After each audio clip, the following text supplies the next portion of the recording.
તમે પણ ઘરના ઈએમઆઈને ઇન્વેસ્ટમેન્ટ સમજો છો તો ચાલો એ ગણતરીને આપણે સાચી રીતે સમજીએ. માની લ્યો કે તમે 80 લાખ રૂપિયાનો ફ્લેટ લ્યો છો અને તેમાં 15 લાખ રૂપિયાનું ડાઉન પેમેન્ટ ભરી 65 લાખ રૂપિયાની 8% લેખે 20 વર્ષની લોન કરો છો તો તેમાં અંદાજે 54,000 રૂપિયાનો ઈએમઆઈ આવશે. એટલે કે બેંકને 20 વર્ષના અંતે જે 65 લાખ રૂપિયાની લોન છે તે 1,30 લાખ રૂપિયા ભરવાના થશે, એટલે એપ્રોક્સ ડબલ. હવે આપણે ફ્લેટની વાત કરીએ તો 80 લાખ રૂપિયાના ફ્લેટની 4% ચક્રવૃદ્ધિ વ્યાજ સાથે 20 વર્ષ પછી વેલ્યુ થશે અંદાજે 1,75 લાખ રૂપિયા, એટલે કે નેટ પ્રોફિટ 45 લાખ રૂપિયા, અને એ પણ જો વેચાય તો. હવે આપણે બીજો ઓપ્શન જોઈએ.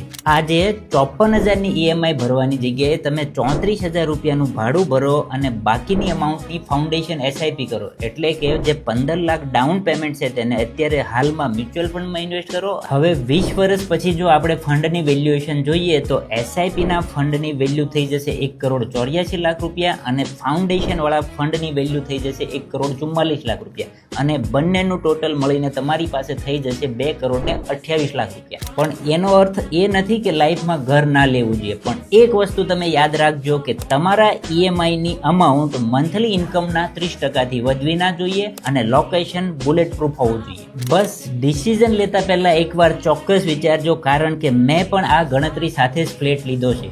આવી રિયલ ફાઇનાન્શિયલ ક્લેરિટી માટે આ પેજને ફોલો કરવાનું ભૂલશો નહીં.